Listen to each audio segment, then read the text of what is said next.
Bismillahirrahmanirrahim. Alhamdulillahirabbil alamin wassalatu wassalamu ala asyrafil anbiya'il mursalin wa ala alihi wa sahbihi ajma'in. Allahumma 'allimna ma yanfa'una wanfa'na bima 'allamtana wa zidna ilma. Allahumma ati anfusana taqwaha wa zakkiha anta khairu man zakkaha. Anta waliyuha wa maulaha. Rabbi yassir wa la tu'assir, Rabbi tammi bil khair, amma ba'du. Alhamdulillah, berjumpa lagi kelas online. Hari ini kita tadabbur surah Ad-Duha, sambungan surah Ad-Duha. Kita sampai ayat ketiga kan? InsyaAllah hari ini kita sambung ayat yang keempat. Okey, sebelum kita sambung, cuba kita tengok apa dia maksud-maksud pengajaran-pengajaran dan kaitan ayat yang lepas dengan ayat yang kita akan belajar hari ini, insyaAllah.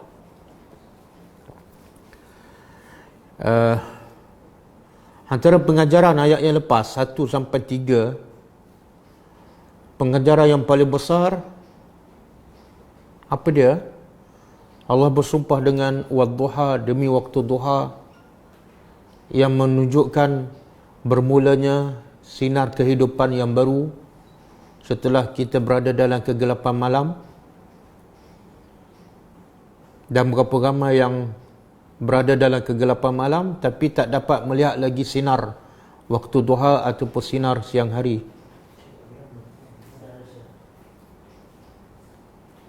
Jadi ad-duha tu adalah gambaran nikmat dan rahmat Allah kepada manusia yang dipanjangkan umurnya, dan juga menggambarkan ketenangan. Duha adalah waktu yang tenang, waktu yang cuacanya nyaman. Kemudian Allah bersumpah pula dengan wal-laili iza saja, demi waktu malam.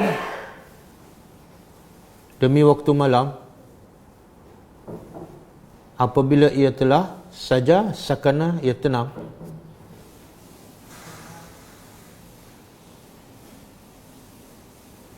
Azhar, waktu malam apabila ia tenang. Maksudnya Allah bersumpah dengan bukan semua waktu malam, tapi malam apabila sakana. Saja tu makna sakana ataupun tenang.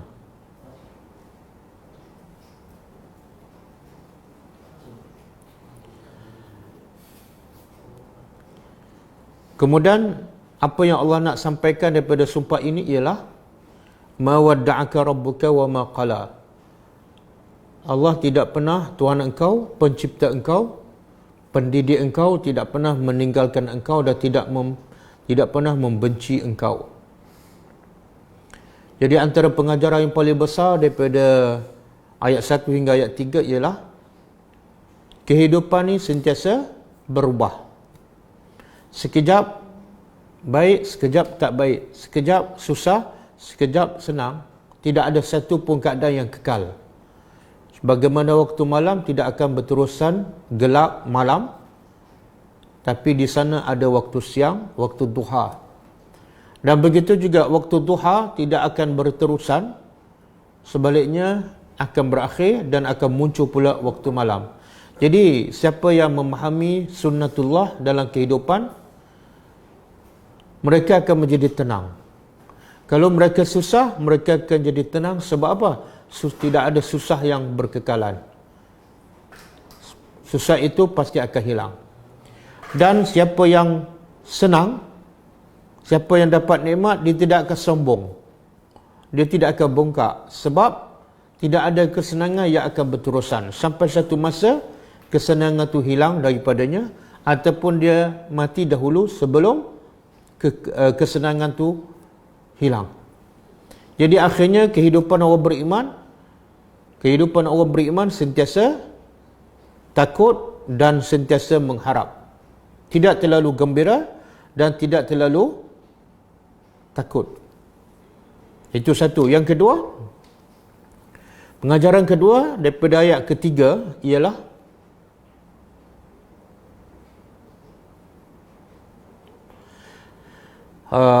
Bila wahyu terputus daripada Nabi sallallahu alaihi wasallam selama tempoh, ada riwayat mengatakan 2, ada kata 3 hari, Nabi sangat sedih. Bahkan ulama mengatakan tidak ada yang paling menyedihkan Nabi, tidak ada musibah yang lebih besar yang menimpa Nabi melainkan musibah terputusnya wahyu. Nabi kena halau, itu bukan musibah yang besar bagi Nabi. Nabi kena baling batu, bukan musibah yang besar.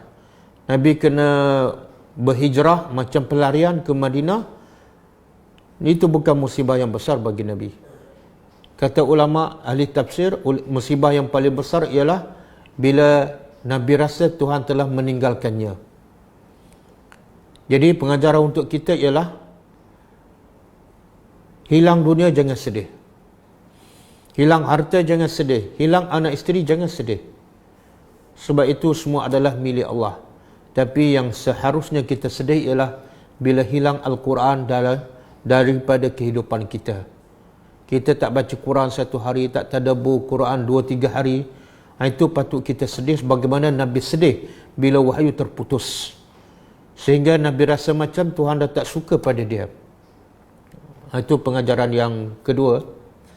Pengajaran yang ketiga ialah dalam keadaan Nabi terputus wahyu, dalam keadaan Nabi tengah bersedih, dalam keadaan Nabi disakiti, dihina oleh orang musyrikin Mekah, bahkan wanita-wanita musyrikin Mekah mengejek Nabi dengan mengatakan syaitan engkau telah meninggalkan engkau. Syaitan tu maksud ialah Jibril.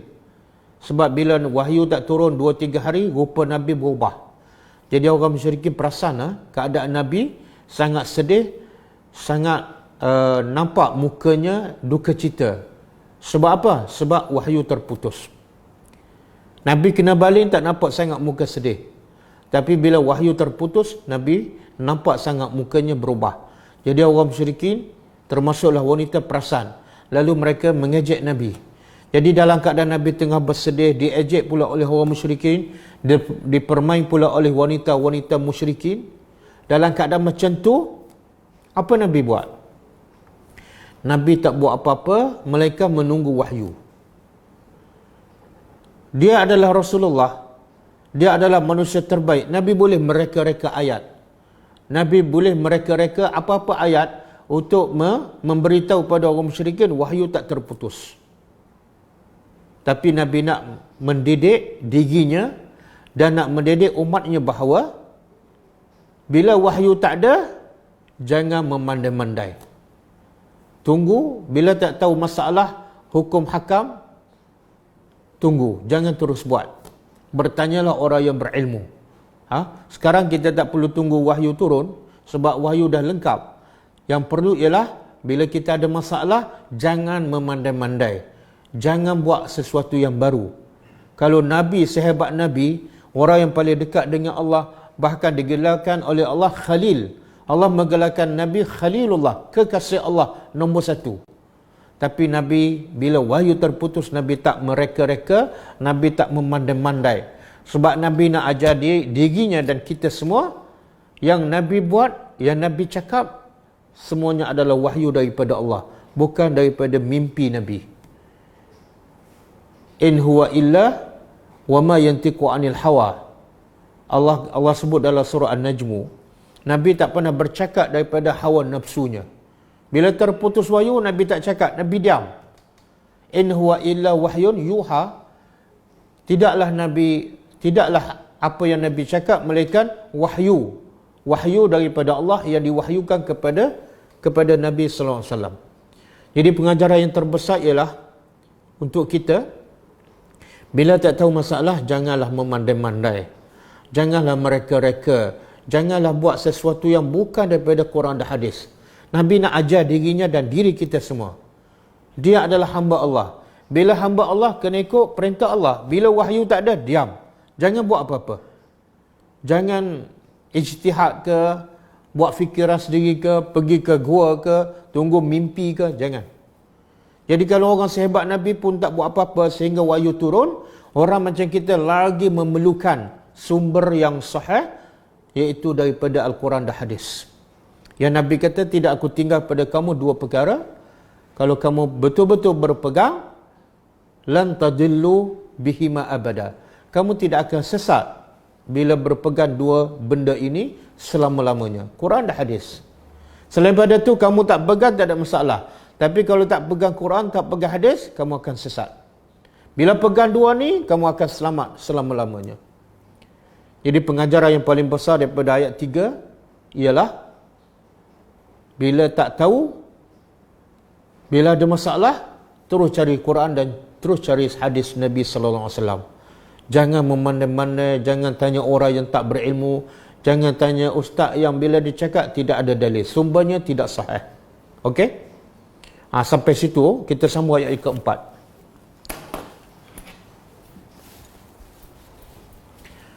A'udzubillahi minasyaitonir rajim. Walal akhiratu dan lam ni pasti akhirat.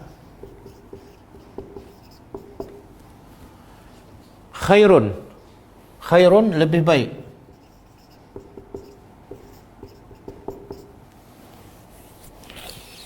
Lebih baik laka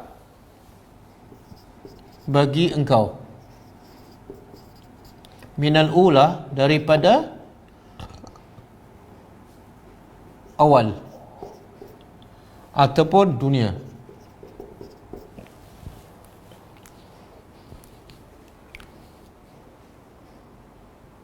Okey. Jadi daripada ayat 4 ni, apa kaitan dengan ayat yang sebelumnya? Kaitannya sangat jelas. Jadi kalau ayat 3, bila wahyu tak turun 2-3 hari, Nabi rasa sedih, Nabi rasa Allah tinggalkan dia, dan orang musyrikin pun mengejek Nabi, Allah telah benci pada Nabi. Maka Allah jawab dalam ayat 3, Allah tak pernah meninggalkan Nabi dan Allah tak pernah membenci Nabi. Apa sebab? Apa dalilnya? Allah kata ayat yang keempat. Kaitannya ialah ayat keempat ni sebagai sebab. Sebagai sebab kenapa Allah tak mungkin tinggal Nabi dan tak mungkin benci Nabi. Apa dia sebabnya? Walal akhirah, pasti akhirat lebih baik bagi engkau daripada dunia ataupun daripada yang awal. Ada dua maksud. Dua maksud. Ayat 4 ni ada dua maksud. Pertama,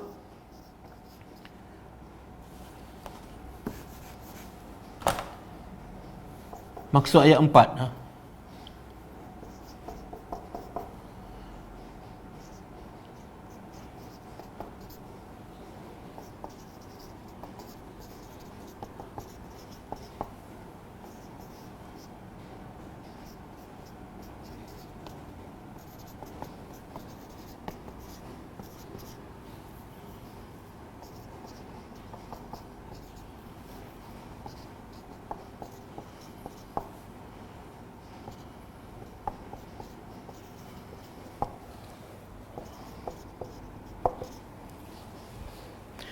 Akhirat lebih baik daripada ula.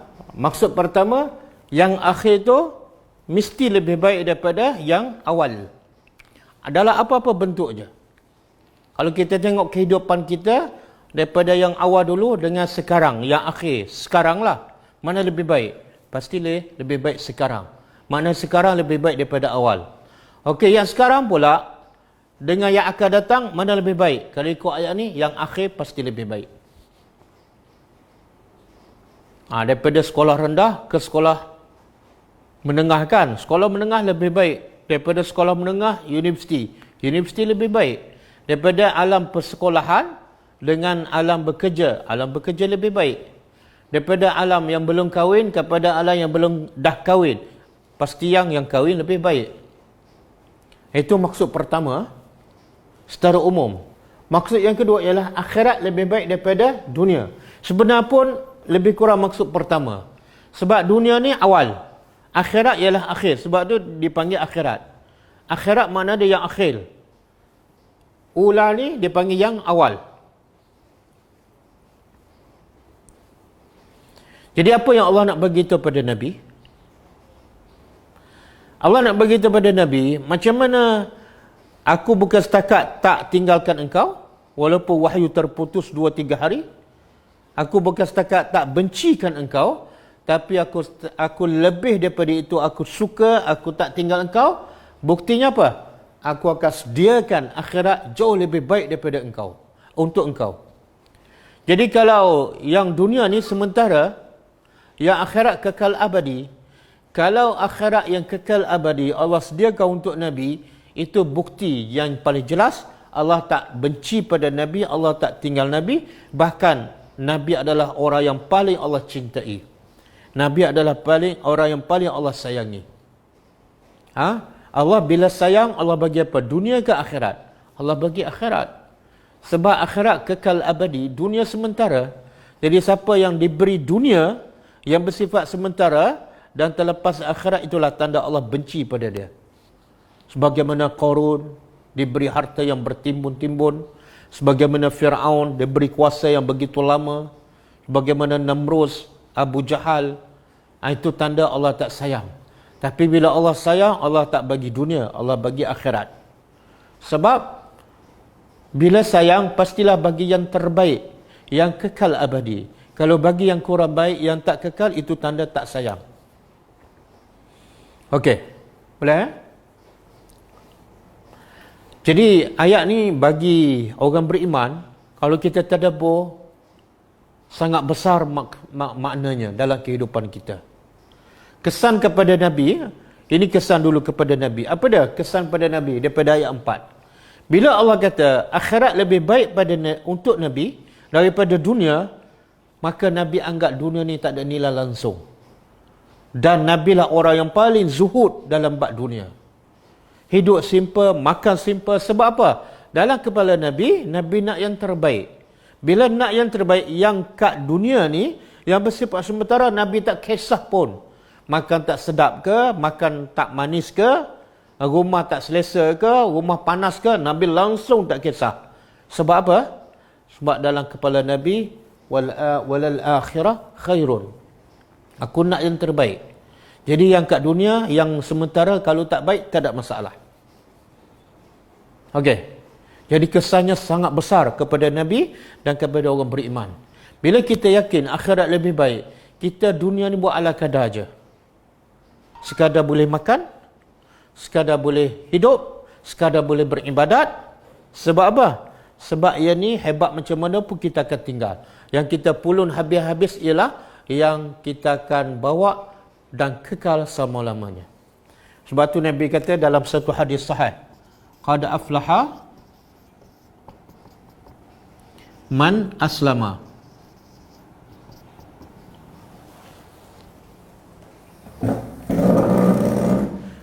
Waruziqa kifafa. Kemudian waqanna'ahu Allah bima atahu. Ada 3. Satu, Nabi kata qad aflaha, telah beruntunglah, telah berjayalah man aslama, orang yang telah Islam, orang yang menyerah dirinya kepada Allah, beruntunglah. Satu. Yang kedua, waruziqa kifafa, dan Allah beri rezeki kepadanya kifafa. Kifafa makna kaf, cukup, kifayah, cukup. Jadi Allah bagi rezeki dia sekadar yang cukup. Cukup makan, cukup untuk hidup, cukup untuk beribadat. Dan yang ketiga, ini yang kedua, diberi rezeki yang cukup. Dan yang ketiga, ini paling besar. Yang ketiga ialah wa qanna'ahu Allah. Qanna'ahu makna daripada qana'ah. Allah memberi kepadanya sifat qana'ah. Bima atahu, dengan apa yang Allah bagi. Bila Allah bagi rezeki kepadanya, dia rasa qana'ah, cukup, tak tamak. Bukan makna dia tak usah lagi, tapi dia tak tamak untuk dapat dunia. Yang dia tamak ialah untuk dapat akhirat. Sebab itulah Nabi bila dapat dunia, terus Nabi tukar kepada akhirat untuk dapat ganjaran di akhirat besok. Dapat je bagi, dapat je bagi. Bukan Nabi tamak nak tambah, tak. Nabi tamak nak untuk dapat apa yang terbaik dan kekal di akhirat besok. Jadi semoga Allah beri ni. Ni penyakit yang paling besar yang menimpa umat Islam apa dia? Penyakit yang paling besar, antara penyakit paling besar yang menimpa umat Islam.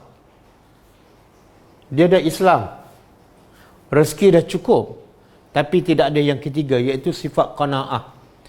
Dia tak pernah rasa cukup. Kalau bak dunia tak pernah rasa cukup, tamak je. Ada 10,000 nak 20,000, ada 50,000 nak 100,000, ada sebiji kereta nak 2 biji, ada satu rumah nak 2 rumah. Dah pergi 2-3 tempat tak cukup, nak pusing satu dunia. Itu bak dunia sentiasa tamak, tidak ada qanaah. Tapi kalau bak akhirat, ala kadar. Solat ala kadar, solat fardu habis. Solat puasa Ramadan habis, puasa sunat tak buat. Jadi kalau bak akhirat, dia rasa cukup. Tapi kalau bak dunia, dia rasa tak pernah cukup. Ini bahaya. Sepatut terbalik. Bila kita dapat dunia, ni rezeki, qanaah. Mana ada rasa cukup. Tapi bila buat ibadat, tak pernah rasa puas. Tak pernah rasa cukup. Bila solat fardu tak puas, solat sunat lagi. Bila solat sunat tak puas, tambah lagi solat sunat yang lain. Bila baca Quran tak puas, nak baca tadabbur, nak dengar tadabbur. Bila tadabbur tak puas, nak amalkan. Bila amalkan tak puas, nak sampaikan. Itu yang terbaik. Maknanya kalau bab akhirat tidak ada qanaah, tak pernah rasa cukup. Tapi kalau bab dunia, qanaahullah. Boleh?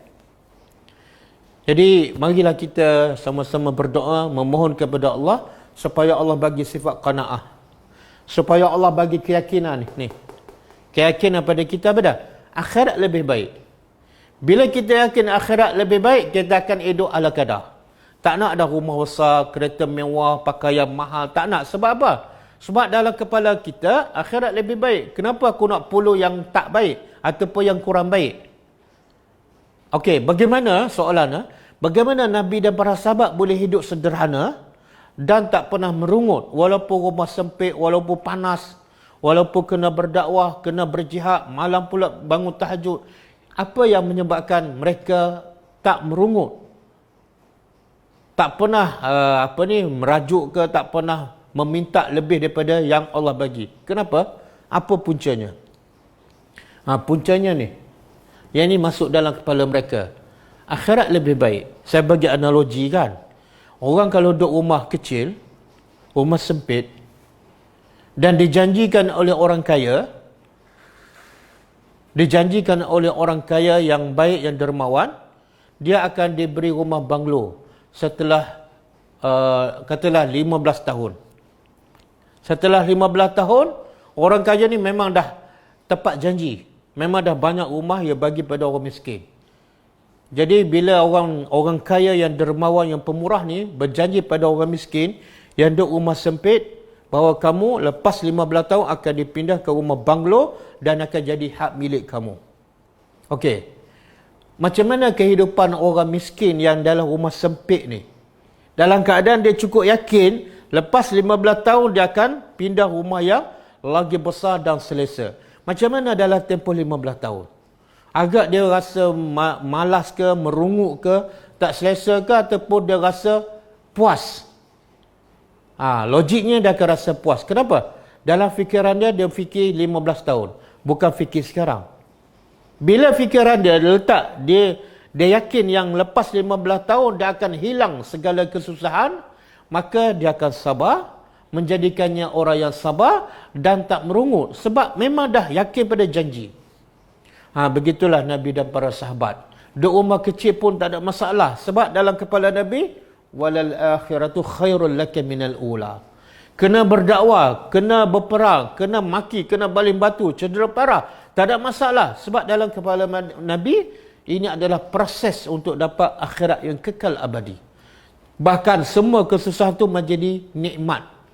Menjadi nikmat kepada Nabi dan kepada orang-orang yang beriman. Tapi sebaliknya, kalau dalam kepala kita dunia lebih baik daripada akhirat, mana kita target kita nak selesa kat dunia, nak makan sedap, nak duduk rumah yang besar, nak kereta yang baru. Maka bila tak dapat semua, hati kita tak puas dan kita sentiasa tamak. Akhirnya, apa jadi? Akhirnya jiwa kita tak akan tenteram. Sebab dalam kepala kita, aku nak senang sekarang. Bila selagi tak senang, kita usaha lagi, kita tamak lagi. Jiwa tak tenang. Jadi marilah kita yakin pada ayat Allah, walal akhiratu khairul laka minal ula. Sebab itulah Nabi bila 3 bulan rumah tak berasap, tak ada masalah. 3 bulan rumah Nabi, kata Aisyah, tak berasap. Bila ditanya Nabi makan apa? Kurma dengan air. Tak ada masalah. Sebab dalam kepala Nabi, aku nak pergi tempat yang jauh lebih baik. Jadi kalau makan kurma dan air 3 bulan, tak ada masalah. Kalau itulah jalan untuk aku mendapat akhirat yang kekal abadi. Tak ada masalah. Sebab mindset Nabi duk fikir kat sana. Duk rumah sempit kan. Gelap pula. Tapi boleh bangun salat malam sampai bengkak kaki. Kenapa? Sebab Nabi duk fikir ni. Walal akhiratu khairul laka minal ula. Kita bila nak bangun malam, nak salat 1 rakaat, 3 rakaat pun rasa berat. Kenapa? Sebab kepala kita duk fikir, aku nak senang sekarang.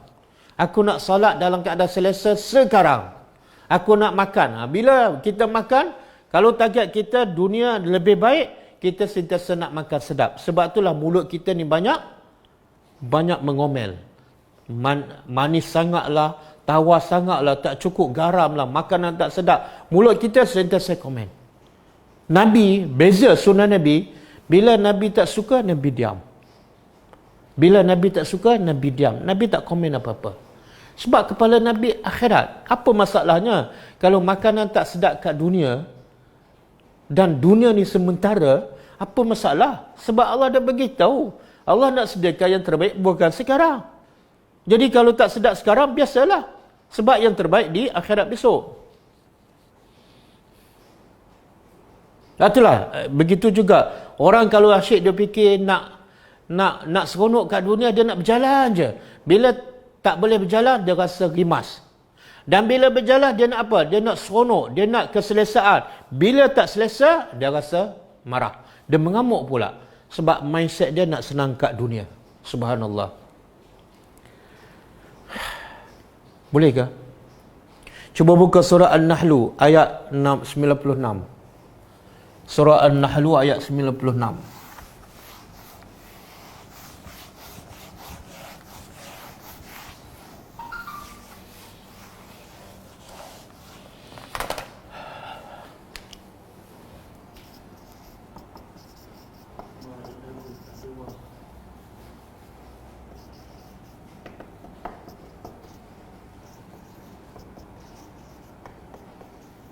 Baqin. Kemudian wala najziyan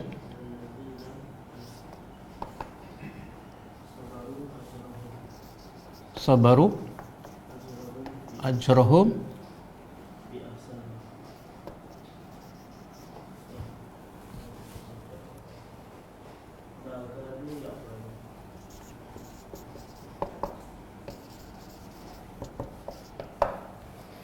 Okey, cuba tadabbur betul-betul ayat ni. Cuba tadabbur. Ma indakum. Tengok apa yang Allah cakap.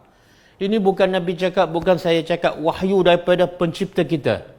Wahyu daripada pemilik langit dan bumi. Pemilik segala-galanya. Allah kata apa? Ma indakum. Apa yang di sisi kamu, yang fadu. Akan habis. Akan binasa. Apa saja. Rumah, kereta, telefon, anak, isteri. Semuanya akan hancur. Kamu carilah banyak mana pun, akhirnya yang fadu. Yang fadu binasa, hancur. Kemudian, wa ma indallah, dan apa yang di sisi Allah, baqin, kekal. Baqin daripada baqa, kekal. Tengok yang fadu dengan baqin. Yang di sisi manusia, yang kita duk tamak tu, nak cari duit di sisi manusia. Nak cari harta daripada manusia. Allah kata akan binasa. Tapi yang pahala yang kamu dapat, bila bersedekah dapat pahala, bila solat dapat pahala, bila berzikir dapat pahala, bila tadabbur Al-Quran dapat pahala, Allah kata apa? Baqin. Yang ni kekal. Jadi sepatutnya Allah nak bagi tu apa ni? Sepatu yang kekal, buat banyak-banyak, buat sungguh-sungguh.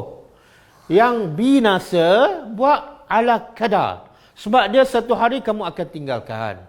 Tapi sekarang dah terbalik, dunia dah terbalik. Yang akan binasa, manusia buat pulun habis-habis. Keluar pagi, balik petang, sambung lagi kadang-kadang sampai malam. Kat rumah lagi, buat urusan dunia.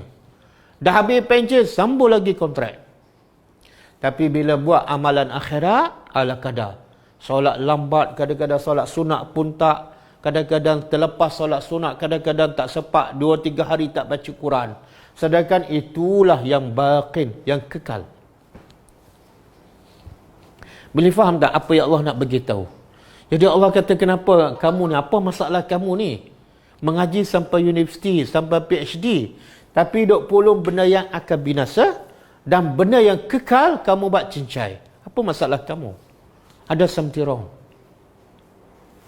Kemudian Allah kata apa? وَلَنَجْزِيَنَّ dan pasti, dengar, pasti kami akan membalas. Siapa ni? Allah yang akan balas. Bukan tokoh balak ni, bukan tokoh korporat yang besar yang akan balas. Tapi najzi kami, iaitu Allah, pemilik langit dan bumi akan membalas. Balas apa? Kepada siapa? Allazina sabaru. Tengok. Allah tak sebut dah amal soleh. Allah tak sebut orang beriman. Allah sebut apa? Sabaru. Ramai orang beramal tapi tak sabar. Nak cepat sudah, nak buat ringkas, nak baca surah pendek, baca Quran pun nak sikit, tak sabar. Ramai orang yang beriman tapi kadang-kadang tak sabar. Jadi Allah nak beritahu balasan yang paling hebat, balasan yang tidak ada had, ialah untuk orang yang sabar. Memang nak buat benda yang kekal, banyak ujian. Bila banyak ujian, banyak gangguan, kena banyak sabar. Jadi Allah kata, siapa yang sabar untuk buat benda yang kekal, kami akan balas. Ajrahum, balasan mereka berapa? Berapa Allah akan balas? Bi'ahsan, dengan yang lebih baik.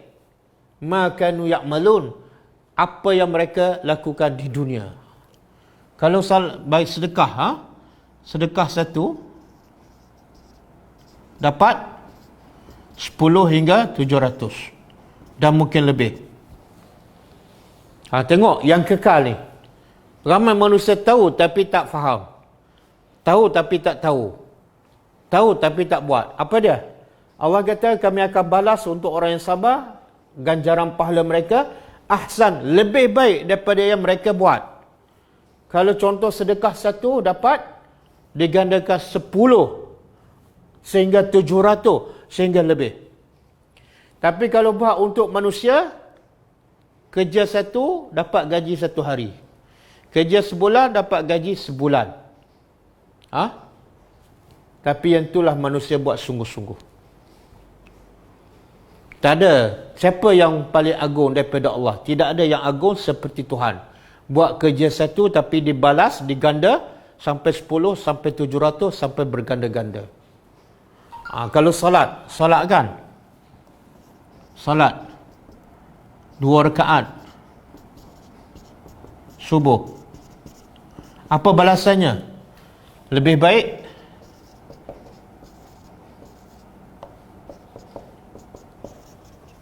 dari dunia. Lebih 7 million. Katalah dunia ni nilai dia 7 million. Kita kerja 50 tahun pun tak dapat 1 million kan. Tapi solat, hanya solat 2 rakaat je, tak sampai 5 minit. Allah kata lebih baik daripada dunia dan segala isinya. Ada tak bos mana-mana syarikat, mana-mana kerajaan yang kerja 5 minit tapi dapat 7 juta? Tak ada. Tapi manusia tak nampak. Yang ni yang Allah nak tanam pada Nabi ni. Walal akhiratu khairun laka minal ula. Jadi hafal ayat ni. Kita dah hafalkan, tapi kadang-kadang tak masuk.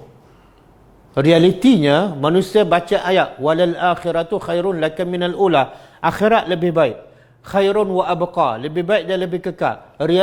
Hakikatnya manusia baca, tapi realitinya realitinya manusia seolah tak yakin akhirat lebih baik. Yang dia yakin dunia lebih baik. Sebab tu banyak masa dihabiskan untuk dunia. Banyak fikiran, dia banyak fikir untuk dunia. Banyak duit dihabiskan untuk dapat dunia lagi. Sebab hanya bacaan tu sampai di kerongkong, tak masuk ke hati. Okey? Semoga Allah beri keyakinan pada kita bahawa akhirat lebih baik daripada dunia, sehingga kita buat akhirat kalau melampau pun tak apa, tapi buat dunia ala kadar. Okey? Apa ustaz, kerja di dunia tak payah kerja sungguh-sungguh. Kerja dunia ni macam tadilah, bila dapat rezeki cukup makan, maka lepas tu kerjalah untuk akhirat. Gunakan duit tu untuk bersedekah sebanyak yang mungkin, kemudian guna masa yang berbaki untuk beribadat, tambahkan ilmu, dan bila ada ilmu amalkan, bila amalkan sampaikan. Jadi banyak masa tu jangan hanya untuk dunia je. Sebab itulah Nabi dan para sahabat, saya dah bagi tahu, Nabi dan para sahabat yang menggerakkan mereka ialah Al-Quran. Mereka bukan tak bekerja. Ada riwayat mengatakan sahabat kerja pagi sampai tengah hari, lepas tu untuk dakwah. Lepas petang, masuk lepas zuhur je, mereka buat kerja untuk dakwah, berjihad, berdakwah. Malam pula mereka solat malam. Jadi kita ni pagi, keluar pagi subuh untuk dunia, sampai rumah malam. Untuk akhirat bila? Solat zuhur, solat asar, solat maghrib. Kadang-kadang satu hari tak sempat baca Al-Quran. Kadang-kadang zikir pagi petang terlepas. Anak-anak, pendidikan anak-anak terbiar. Itu makna kita buat kerja sungguh-sungguh sampai mengabaikan akhirat. Kalau buat kerja dunia sungguh-sungguh dan akhirat, sebenarnya kalau kita buat dunia untuk akhirat, maka akhirat kita akan jadi lebih. Nampak kita duduk kat medan dunia, tapi sebenarnya kita berada di akhirat. Contoh, saya bagi contoh. Kita kerja dunia, dapat duit banyak, tapi lepas tu kita gunakan duit ini untuk infak, untuk orang miskin, untuk anak yatim. Banyak masa kita duduk di medan untuk kita dapat pahala. Kita pergi berdakwah, kita infak pada orang miskin, infak pada anak yatim, sebagaimana akan disebut dalam surah Ad-Duha ni. Okey? Kemudian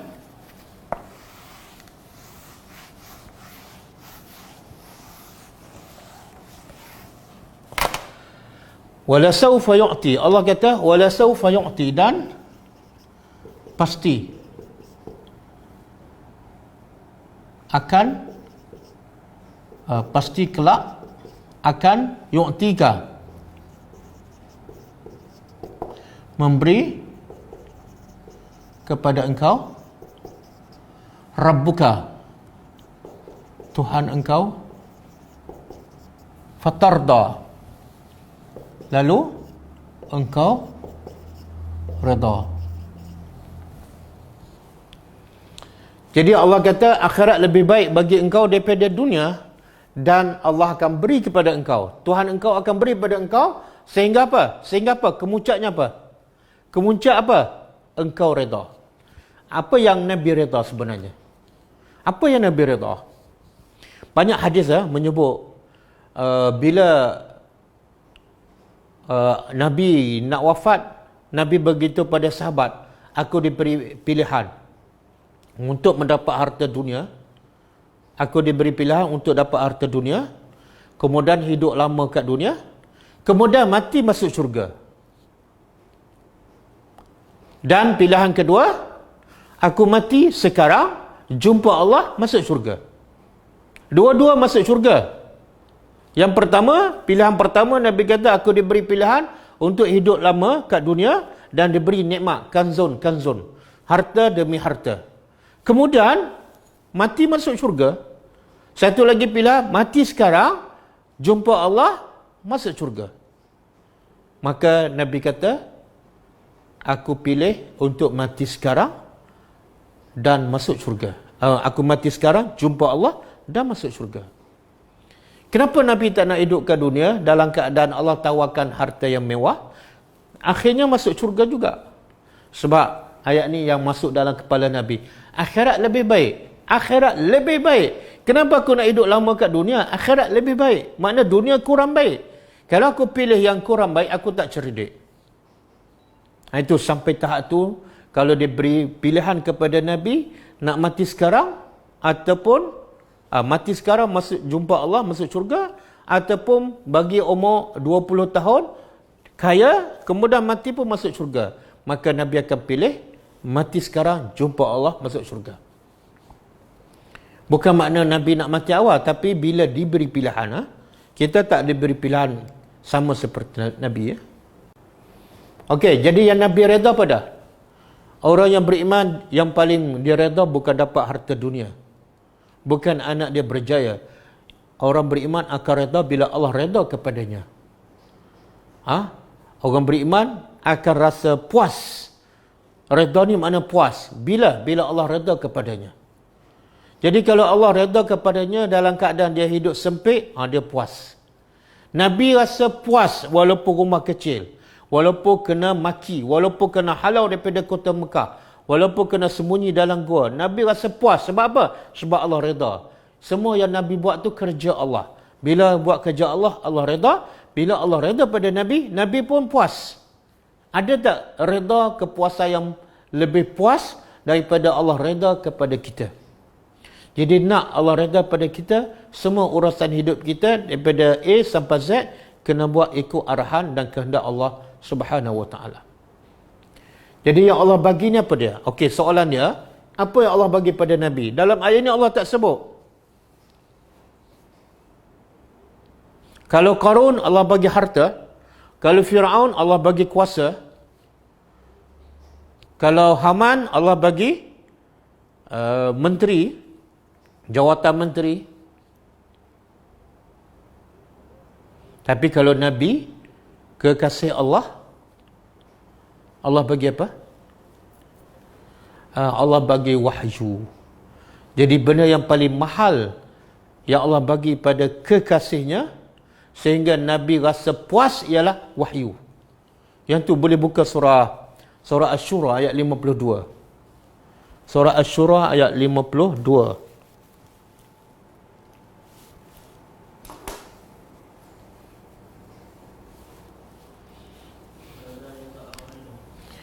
وَكَذَلِكَ أَوْحَيْنَا إِلَيْكَ رُوحًا مِنْ أَمْرِنَا مَا كُنْتَ تَدْرِي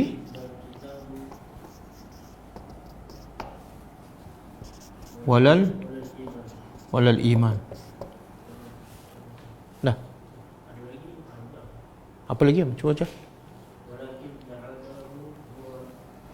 Walakin ja'alnahu nuran nahdi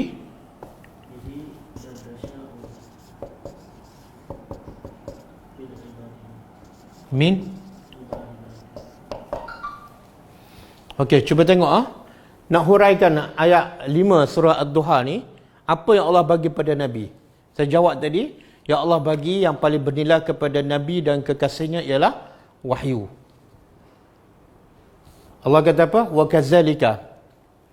kazalika begitulah, auhayna, kami telah wahyukan, ilaika, kepada engkau, wahai Muhammad, ruh.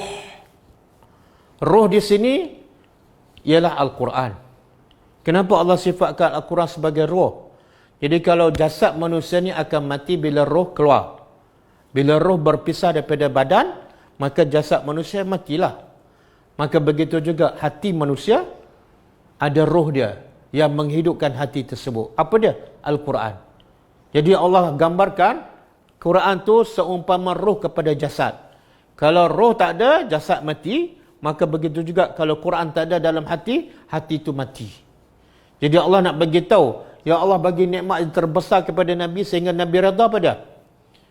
Begitulah kami wahyukan kepada engkau roh, iaitu Al-Quran, min amrina, daripada urusan kami. Yang sebelum ni, ni gambaran menunjukkan Quran adalah nikmat terbesar.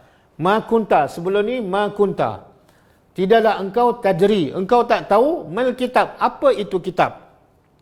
engkau zero, tak tahu apa-apa tentang kebenaran. Walal iman, dan iman pun kamu tak ada. Walaupun Nabi tidak syirik, Nabi tak pernah menyembah berhala, tapi Nabi masa itu tak beriman sebab wahyu tak ada.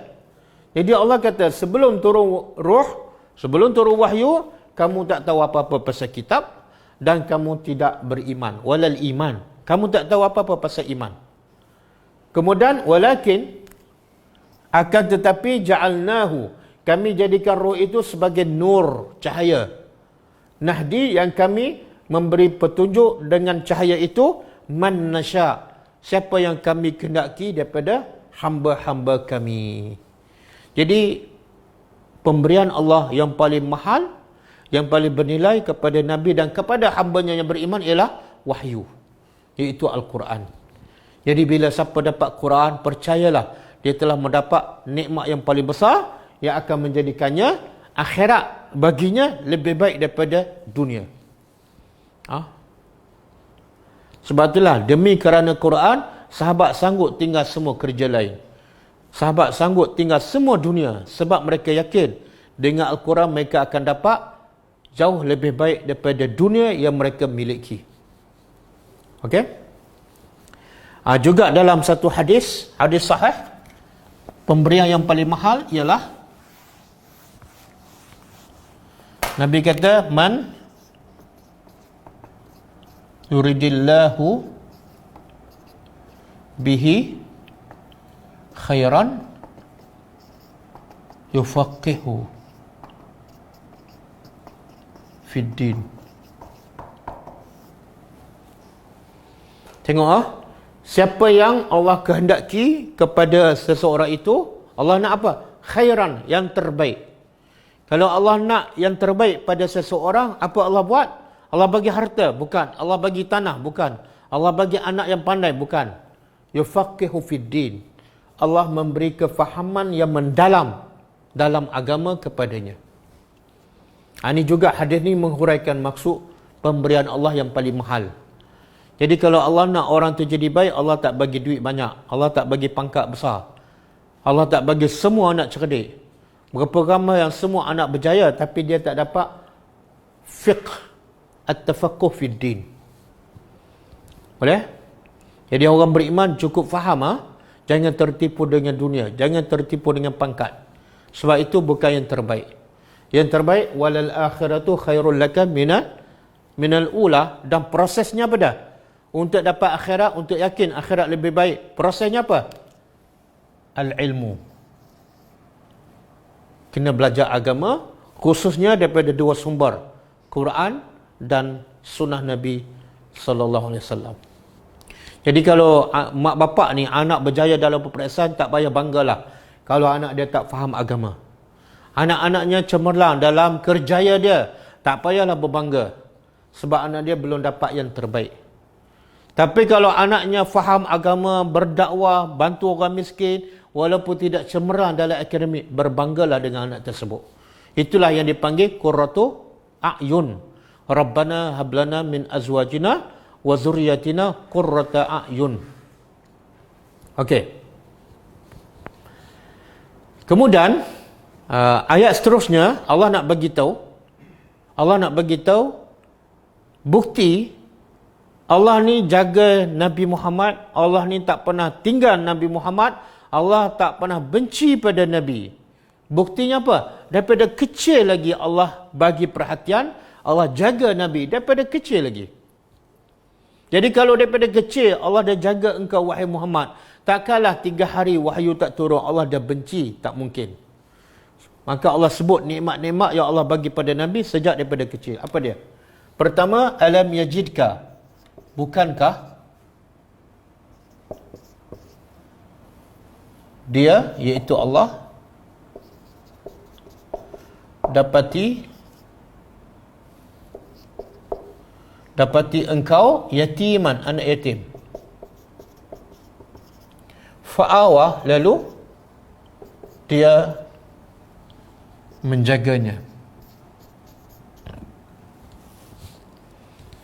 Tengok jadi nikmat yang antara nikmat yang paling awal yang Allah bagi pada Nabi, sebagai bukti Nabi ni Allah jaga dia daripada kecil lagi.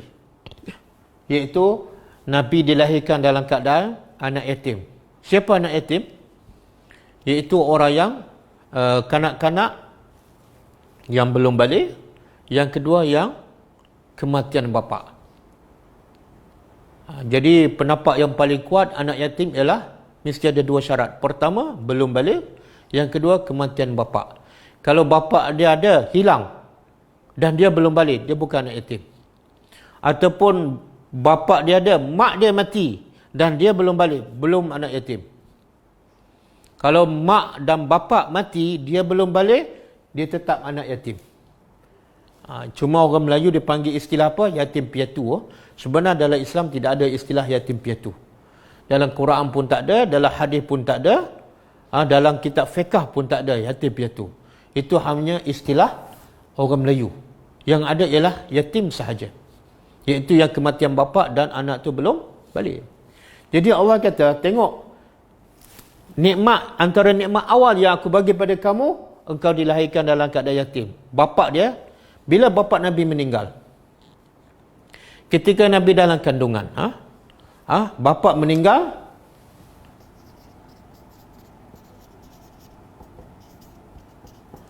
Nabi dalam kandungan.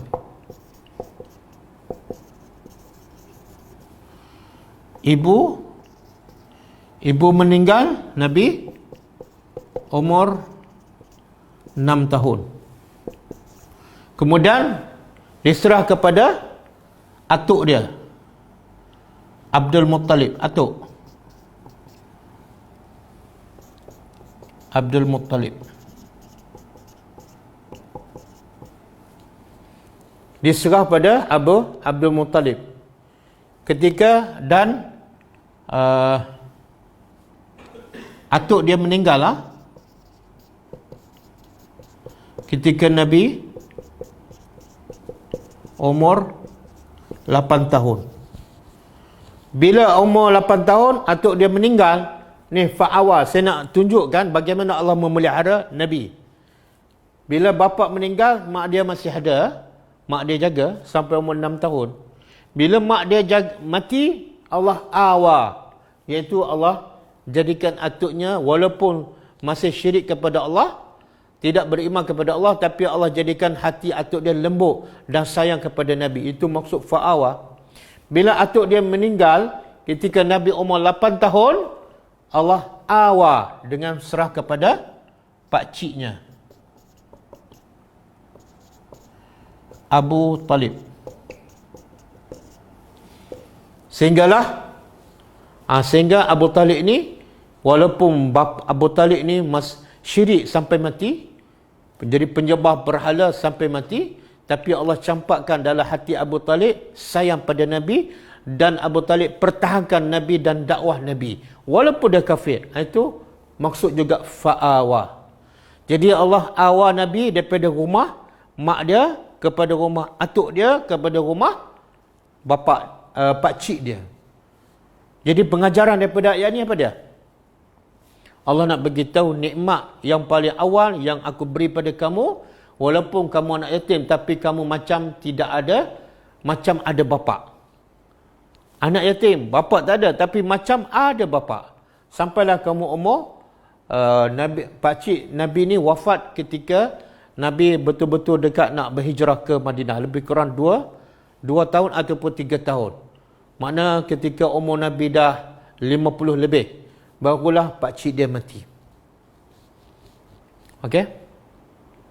Jadi kalau Allah bagi nikmat pada Nabi sejak kecil, takkanlah Allah benci pada Nabi.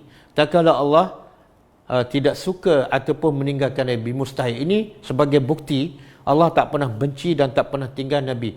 Ma wadda'aka rabbuka wa ma qala. Satu. Yang kedua, Allah tak sebut ketika Allah mendapati engkau ni Nabi lah, anak yatim, lalu Allah menjaga. Allah tak sebut ka di sini.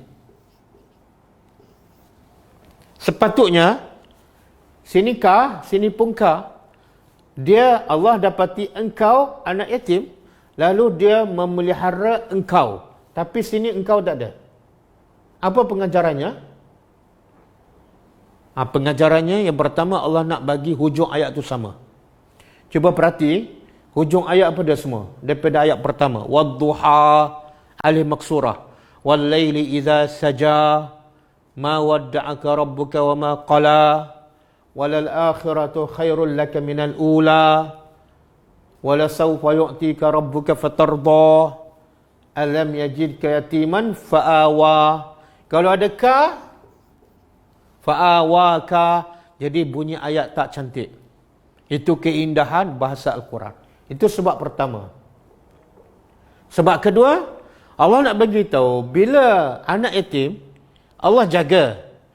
Kalau Allah kata Allah jaga engkau, jadi mungkin orang salah faham Allah jaga Nabi Muhammad sahaja ketika dia anak yatim. Anak yatim yang lain Allah tak jaga. Jadi Allah nak bagi tahu Allah akan jaga semua anak yatim, maka Allah tak sebut ka. Allah dapati engkau anak yatim, lalu Allah pelihara. Siapa ni? Semua anak yatim. Boleh faham? Di sini juga pengajarannya apa? Bukan semua anak yatim terbiar. Kadang-kadang anak yatim yang kebiasaannya dalam masyarakat terbiar, tapi kadang-kadang anak yatim boleh jadi manusia yang hebat. Sebagaimana Nabi Muhammad sallallahu alaihi wasallam. Dia anak yatim, dia buta huruf, tapi menjadi manusia paling agung. Manusia paling dicintai, paling mulia di sisi Allah Subhanahu wa taala. Sebab tu ayat akan datang dan ayat-ayat lain banyak. Allah mencela orang yang tak membela, tak menjaga, tak mengambil tahu pasal anak yatim. Allah mencela. Sebab anak yatim ni sangat-sangat perlu diberi kasih sayang. Jadi kalau Allah bagi kasih sayang pada Muhammad sebab ada anak yatim, maka kita juga kena bagi kasih sayang kepada anak-anak yatim yang lain. Okey, kemudian Allah kata apa? Wa wajadaka dhalan, dan dia dapati engkau dhalan. Dhalan ni ada makna dia sesat dan ada makna dia kebingungan. Jadi kata ahli tafsir, dhalan dalam konteks ayat ni bukan sesat. Nabi tak pernah sesat. Nabi tak pernah sembah berhala. Hati Nabi sentiasa suci bersih. Habis di sini apa maksud dhalan? Maksud dia kebingungan. Nabi tak tahu. Nabi tak tahu. Fitrah Nabi suci, tengok orang sembah berhala setiap hari. Nabi rasa tak betul. Ini perbuatan yang tak masuk akal. Tuhan yang hebat, pencipta langit, dia tak sembah. Tapi dia buat berhala daripada batu, dia pula sembah yang dia buat. Jadi ini tak betul. Tapi Nabi tak tahu macam mana nak betulkan, macam mana nak sampaikan, macam mana nak dakwah. Itu maksud dhalal. Kebingungan. Jadi Nabi nak berdakwah, ada kehendak. Tapi tak tahu cara nak berdakwah sampai Allah turun wahyu. Tapi berapa ramai yang ada wahyu dah lengkap dan dia tengok manusia ramai yang sesat di luar sana, tapi dia tak bingung-bingung pun. Bahkan dia masih nak kejar dunia. Dalam masa sama dia mengaku dia adalah umat Nabi Muhammad. Dalam masa sama dia mengaku dia adalah pencinta Rasulullah. Tapi dia tak pernah bingung bila tengok orang sesat. Dia tak pernah sedih bila tengok orang tidak beriman kepada Allah Subhanahu wa taala. Okey. Dhalan, kebingungan. Bila Allah tengok, bila aku tengok engkau ni macam bingung je, tak tahu nak buat apa, fahada. Lalu Allah menunjukkan ataupun memberi petunjuk. Ini termasuk atak. Allah akan beri pada engkau sehingga engkau reda. Apa dia? Antaranya ni, proses atak. Saya dah sebut tadi kat ilmu wahyu. Antara yang Allah nak bagi, yang Allah dah bagi pada Nabi, daripada kecil pada Allah pelihara Nabi walaupun anak yatim. Daripada mak dia kepada atuk kepada pakcik. Kemudian yang Allah bagi juga pada fahada. Ini juga pemberian dan inilah yang paling mahal. Nabi bila dapat ilmu, dapat wahyu, boleh berdakwah. Itu yang paling menenangkan, yang melegakan hati Nabi. Kemudian di sini pun sama, Allah tak sebut fahadaka. Lalu Allah memberi petunjuk pada engkau. Sebab apa? Nak samakan semua hujung ayat. Semuanya berakhir dengan alif maksurah. Yang kedua, Allah nak bagi tahu, Allah bukan setakat beri petunjuk pada Nabi, pada engkau saja, tapi Allah akan beri kepada semua hamba-Nya yang ikhlas, bersungguh-sungguh mencari hidayat, Allah akan bagi. Sebagaimana Allah sebut dalam akhir surah Al-Ankabut, wallazina jahadu fina lanahdiyannahum subulana. Sesiapa yang bersungguh-sungguh mencari hidayat, mencari redha kami, pasti kami akan fahada. Kami akan memberi hidayat, memberi petunjuk kepadanya. Kemudian nikmat ketiga yang Allah bagi pada Nabi, apa dia? Wa wajadaka, dan dia dapati engkau ailan, miskin, fa'aghna, lalu dia mengkayakan.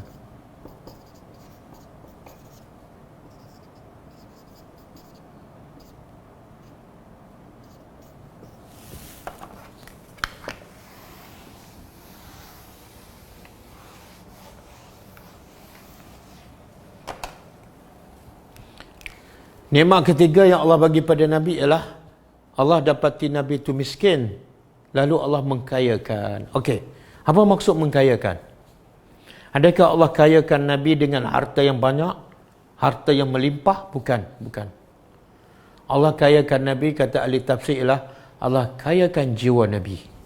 Sebagaimana Nabi sebut dalam satu hadis, laysal ghina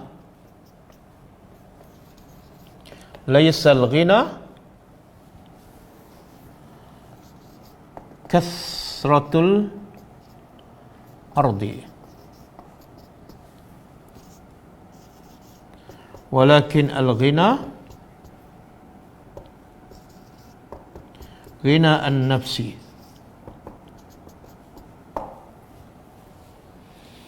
Hadis ni menghuraikan maksud Allah mengkayakan Nabi. Apa dia?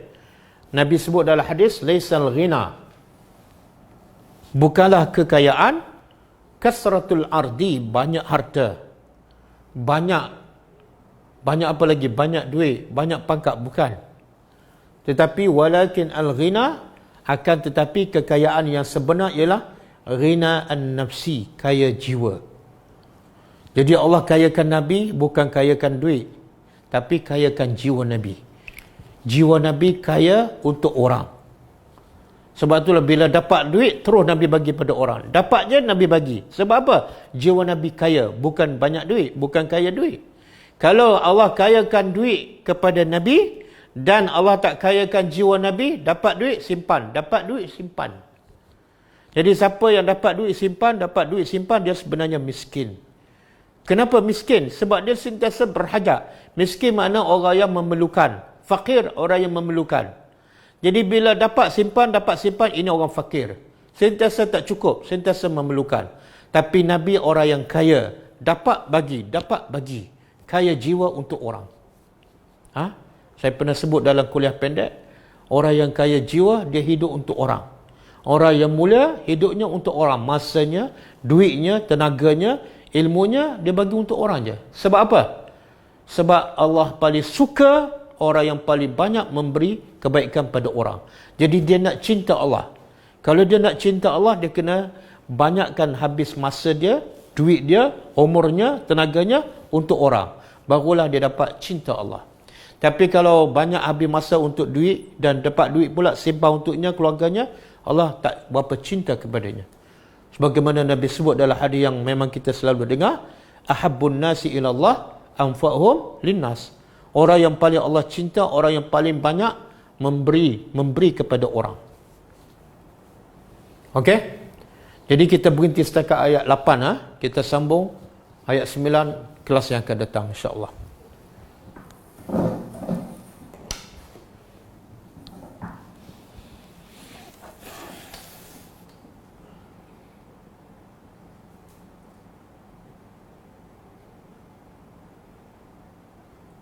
Ada soalan? Tak ada.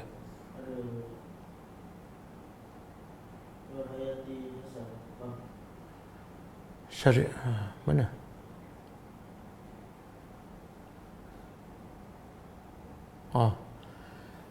Memang ramai daripada kita yang berniat ingin berdakwah kepada masyarakat. Apakah kelayakan dalam ilmu agama? yang diperlukan untuk kita boleh berdakwah kepada masyarakat. Dan sebenarnya untuk berdakwah, simple je. Nabi sebut dalam satu hadis, balighu anni walau ayah. Jadi syarat nak berdakwah, faham satu ayat. Bila faham satu ayat, kamu dah layak untuk berdakwah. Bahkan Nabi kata, balighu, sampaikan. Bukan setakat layak, tapi wajib sampaikan. Walaupun kamu hanya ada satu ayat saja. Jadi syarat, ada orang kata, nak berdakwah kena faham bahasa Arab, nak berdakwah kena belajar azhar, itu semua tak betul. Semua tak betul. Bercanggah dengan hadis yang jelas Nabi kata, sampaikan dariku walaupun satu ayat. Berapa ramai yang habis belajar di azhar sampai PhD tapi tak berdakwah pun.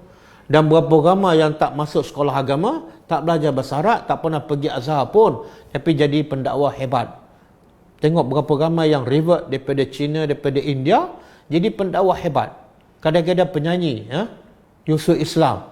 Dia tak belajar agama, asasnya bukan belajar agama, dan tak pernah belajar bahasa Arab, basicnya. Tak pernah pergi ke Timur Tengah, tapi dia jadi pendakwah yang hebat. Berapa ramai masuk Islam di tangannya. Tengok di Malaysia sendiri, Syahkirit, Brother Firdaus Wong, banyak yang masuk Islam di tangan mereka. Mereka basicnya bukan asas bahasa Arab, bukan asas bidang agama, tapi sebab mereka faham syarat untuk berdakwah, faham satu ayat, wajib sampaikan. Dan kita sebenarnya dah lebih daripada layak dah.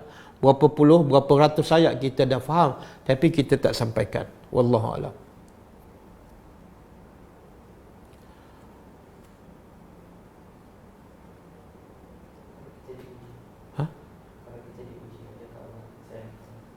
Kalau kita diuji, mana soalan dia? Kalau kita diuji, adakah Allah sayang kita? Tengok, Allah sebut dalam satu hadis, innallaha iza, Nabi sebut dalam satu hadis, innallaha iza ahabba qauman ibtalahum. Bila Allah sayang pada seseorang, dengar, bila Allah sayang pada seseorang, Allah tak bagi duit, Allah tak naik pangkat, Allah ujinya. Dan ujian yang paling susah ialah ujian yang paling susah yang biasa manusia tak tahan apa dia? Ujian kesakitan, ujian musibah. Sebab tu Nabi sebut dalam satu hadis, aksarun nasi bala'an al-anbiya, summa al-amsa, summa al-amsal. Manusia yang paling banyak diuji oleh Allah, para nabi. Sebab para nabi yang paling Allah cinta. Lagi Allah cinta, lagi besar ujian. Kemudian Nabi kata yang kurang sikit pada nabi, para ulama, para sahabat, para ulama. Jadi semakin kurang iman kita, semakin kurang ujian yang Allah bagi pada kita. Jadi ujian Allah bergantung kepada setakat mana kekuatan iman kita. Jadi jangan berbangga bila tak ada ujian. Mungkin bila tak ada ujian, iman kita memang terlalu nipis dan tak layak diuji pun. Okey. Dah. Bagaimana nak join ustaz berdakwah? Nantilah kita bila ada misi dakwah kita maklumkan.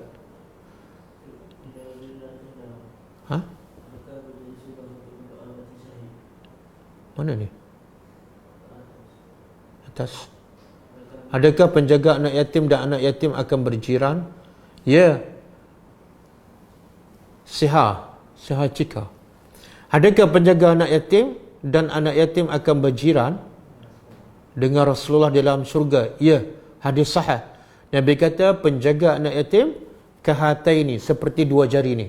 Jari telunjuk dengan jari tengah, duduk sebelah menyebelah. Jadi Nabi nak begitu mulianya orang yang menjaga anak yatim. Sebab apa? Dan Nabi tak sebut ulama, Nabi tak sebut ustaz, tapi penjaga anak yatim. Mungkin dia bukan orang yang berilmu, tapi kenapa Nabi angkat darjah orang yang jaga anak yatim? Sebab bila nak jaga anak yatim perlu kepada apa? Perlu pada rahmat dalam hati. Siapa nak jaga anak yatim? Susah, kena keluar duit pula. Kadang-kadang anak kita dah 5, nak jaga lagi, satu bebanan. Tak mungkin orang jaga anak yatim kecuali orang yang ada rahmat dalam hati. Dan syarat nak masuk syurga, rahmat Allah. Nabi kata tidak akan masuk syurga seseorang dengan amalannya. Sahabat bertanya, walaupun engkau ya Rasulullah? Ya, walaupun aku. Tapi manusia akan masuk syurga dengan rahmat Allah. Jadi rahmat Allah ni kadang-kadang Allah campak kepada siapa ni? Kepada orang yang bukan berilmu. Dia rahmat kepada anak yatim. Dia pun jaga, dia bagi pendidikan, dia bagi keperluan. Sampailah anak tu membesar dan berjaya dalam hidup dan menjadi anak yang soleh. Ini hebat. Walaupun dia bukan ustaz. Berapa ramai ustaz tapi tak peduli pada anak yatim. Sebab sibuk berceramah. Jadi mulianya penjaga anak yatim sebab rahmat yang ada dalam hatinya, sehingga dia sanggup bagi masa, bagi duit, korbankan segalanya untuk anak yatim yang kat dunia mungkin dia tak dapat apa-apa, tak dapat anugerah apa-apa, tapi di sisi Allah sangat mulia. Salahkah etika memiliki harta dalam keinginan untuk sedikit kesenangan di dunia, tapi dalam masa yang sama sentiasa bermujahadah dan memperbaiki diri setiap masa? Tak salah, jawapannya tak salah. Tapi yang terbaiknya, jadilah orang macam Nabi. Hidup sederhana. Sebenarnya senang-senang ni, minta maaf saya cakap, hidup senang ni sebenarnya, senang-senang ialah senang dalam hati. Bukan senang ketika makan, bukan senang sebab rumah selesa, bukan senang sebab rumah kereta mewah, bukan. Senang tu ialah dalam hati. Kadang-kadang orang duduk rumah kecil je, baju pun simple je, kereta pun buruk je, tapi jiwa dia tenang je. Itulah senang yang sebenarnya. Nabi kata apa? Bila baik dalam badan seketul daging yang ada dalam badan manusia, maka semuanya akan jadi baik. Walaupun dia berada dalam gua, walaupun dia berada dalam perut ikan, walaupun dia berada di tengah padang pasir macam Hajar. Jadi senang yang sebenar bukan dari segi material, bukan dari segi fizikalnya, tapi senang sebenarnya ialah di dalam hati. Wallahu a'lam. Bolehkah saya tolong ataupun sedekah pada anak untuk jelaskan PTPTN? Tak, tanggungjawab mendidik anak adalah tanggungjawab bapa. Itu siapa yang bertanya, mak ke? Kalau mak boleh, sebab ayolah, yang bertanya ni mak kan? Kalau mak nak tolong sedekah pada anak untuk jelaskan PTPTN boleh. Bahkan mak boleh keluarkan zakatnya untuk selesaikan hutang anak. Tapi bapa tak boleh, sebab itu tanggungjawab mendidik anak, bagi pendidikan tanggungjawab bapa. Jadi bapa tak boleh keluarkan zakat. Zakat bapa. Mak boleh tak keluarkan zakat mak untuk selesaikan hutang anak? Boleh. Sebab anak bukan tanggungjawab mak. Atas apa dia tu? Zaimi, Ustaz, jika kita tidak sampaikan ayat, adakah kita berdosa? Tengok keadaan.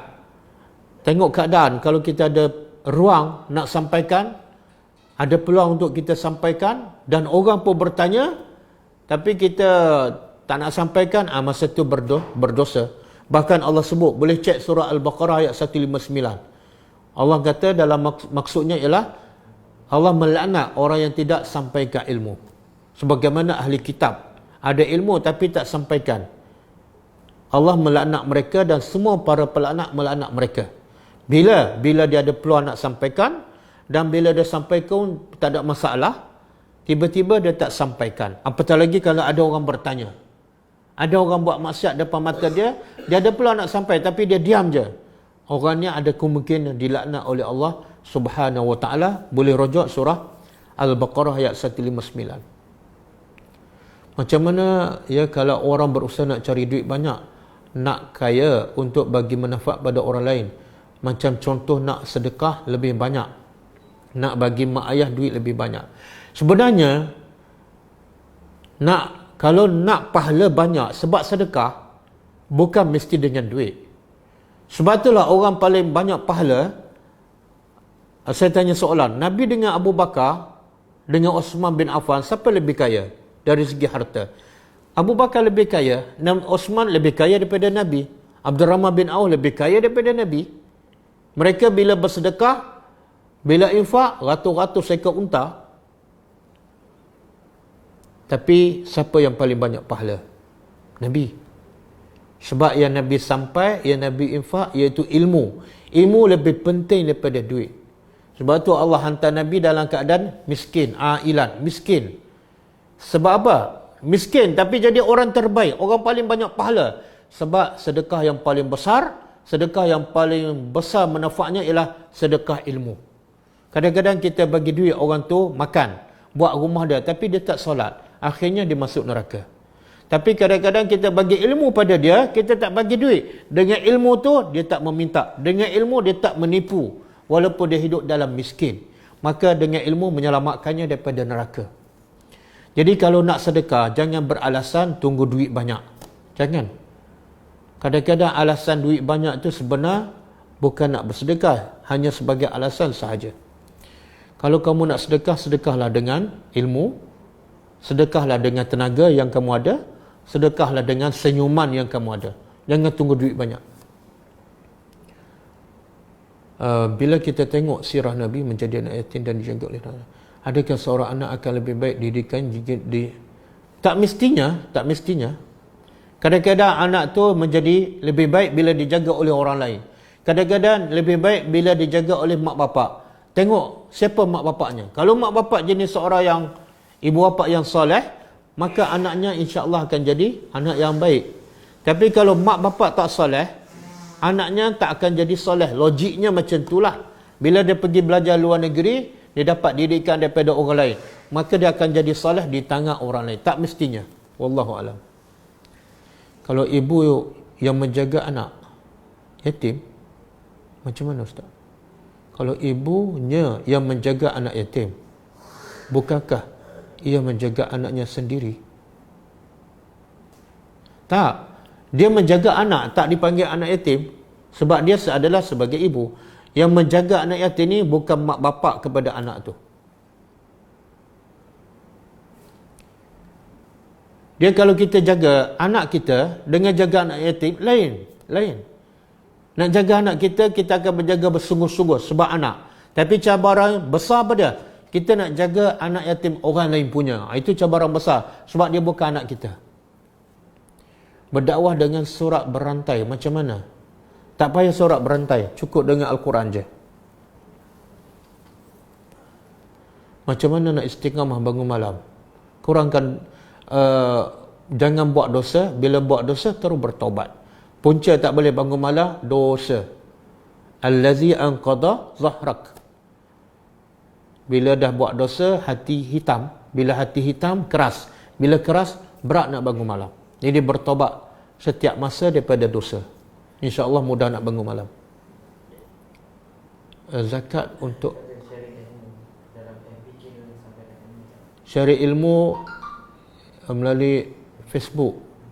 Ya, boleh jadi dakwah, boleh jadi tak berdakwah. Tapi dakwah yang lebih berkesan ialah kita pergi jumpa orang, direct berjumpa dengan dia, tengok kehidupan dia, duduk bersamanya. Sebagaimana Nabi buatlah. Nabi direct pergi berjumpa orang musyrikin. Nabi direct pergi orang berdakwah pada orang Taif. Nabi pergi ke Madinah dan muayasyah, hidup bersama para sahabat. Itu dakwah yang lebih berkesan. Dia panggil dakwah fardiyah. Tapi melalui Facebook ni kita tak tahu siapa orang yang kita berdakwah. Dia dengar ke tak, dia baca ke tak, dia faham ke tak, mungkin dia salah faham. Jadi keberkesanan tu kita tak tahu. Bagaimana simpan duit untuk beli kereta atau rumah? Simpan duit untuk beli kereta tak salah. Tapi kalau kamu simpan duit untuk beli kereta yang akan rusak, simpan duit untuk beli rumah yang kamu akan tinggal, maka simpan duit untuk akhirat yang kekal lagi kamu kena simpan. Iaitu dengan cara bersedekah. Sedekah jangan tunggu duit banyak. Tak ada duit pun boleh bersedekah dengan senyuman. Jangan asyik senyum kan? Langsung tak bagi duit. Kalau beri bantuan kewangan kepada anak yatim yang tinggal di rumah anak yatim, sama ke seperti? Tak, bagi bantuan pada sumbangan ke rumah anak yatim, bagi saya lah kurang berkesan lah. Sebab kita tak tahu, pertama tak tahu betul tak anak yatim. Kadang-kadang sekarang banyak penipuan kan. Dia kumpul anak orang tu, anak kawan-kawan dia, jadi kemudian dia tulis rumah anak yatim. Tengok-tengok dah besar gajah dah. Lepas tu kadang-kadang dia dapat bantuan lain dah, tapi dia gunakan rumah tu untuk mengumpulkan lagi dana. Jadi yang terbaik, kita pergi cari sendiri anak yatim, yang bapak mati ke, kadang-kadang bapak isteri dia pergi sendiri, kita bagi sendiri dan tengok kehidupan dan pantau sendiri di rumah kawan tu. Wallahu a'lam. Bagaimana ibu bayar zakat untuk anak sebab anak bukan, ya kenapa pula hutang lah. Anak bila berhutang, jadi syarat dia nak bagi zakat pada anak, mesti anak tu termasuk dalam salah satu 8 asnaf. Jadi kalau anak kita berhutang, termasuklah asnaf yang layak terima zakat, iaitu orang yang berhutang.